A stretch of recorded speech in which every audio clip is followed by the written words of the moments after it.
Hi, everybody. I'm Dr. Michael Richmond, a double board certified cardiothoracic surgeon. I've already talked about the workup and management of solitary thyroid nodules in adults. So today we will talk about the treatment of thyroid cancer. There are essentially four major types of cancer with several subtypes. So I will talk about the four major types in multiple videos due to the length of each topic. The most current data from the medical literature indicates that the incidence of primary thyroid cancer in 2024 in the United States was approximately 44,000 new cases, with papillary thyroid cancer accounting for most of them, which is about 84% of all thyroid cancers diagnosed that year.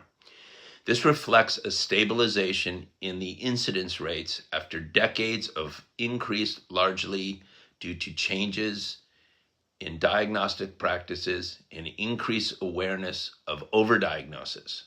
Okay, so now let's get into treatment options. So what are the treatment options for thyroid cancer? Well, they're based on risk stratification using tumor size, extrathyroidal extension, so outside of the thyroid, lymph node involvement, distant metastasis, and patient age. The current treatment for papillary thyroid cancer is risk adapted and primarily surgical. Recent guidelines emphasize de-escalation of therapy for low-risk disease, reserving more aggressive interventions for high-risk patients. For low-risk intrathyroidal papillary thyroid microcarcinomas less than or equal to 1 centimeter, active surveillance is an accepted option, especially in patients without evidence of lymph node or distant metastasis or extrathyroidal extension. For patients who proceed to surgery, thyroid lobectomy, which is one side, is recommended for unifocal, one area intrathyroidal low-risk disease up to 4 centimeters, according to the American Thyroid Association guidelines. Total complete thyroidectomy is reserved for larger tumors greater than 4 centimeters, multifocal in different places disease, and those with extrathyroidal extension or clinically apparent lymph node metastasis. A prophylactic next dissection is discouraged in low-risk disease due to increased morbidity, but therapeutic lymph node dissection is indicated if there are clinically involved lymph nodes. Radioactive iodine ablation is generally reserved for intermediate and high-risk patients or those with residual disease after surgery. It is not routinely recommended for low-risk cases.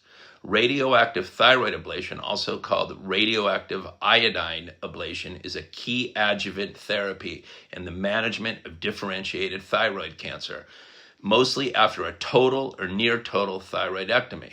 The primary goals are to destroy any leftover normal thyroid tissue, which is called remnant ablation, eradicate microscopic disease, and treat known, persistent, or metastatic disease. Ablation is most effective when well-differentiated thyroid cancers and papillary follicular types. For patients who are not surgical candidates or decline surgery, image-guiding thermal ablation like radiofrequency, microwave, laser is emerging as a minimally invasive alternative for small, low-risk tumors, although there really isn't any long-term outcome data at this point.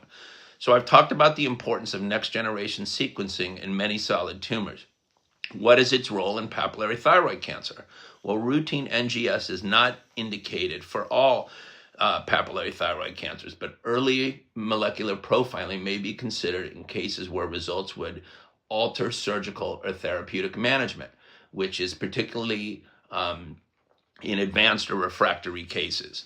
So in advanced or metastatic disease, systemic therapies such as multi-kinase inhibitors like lenvatinib or sorafenib and targeted agents, which is davarafenib for BRAF mutant disease, are used where ablation is ineffective.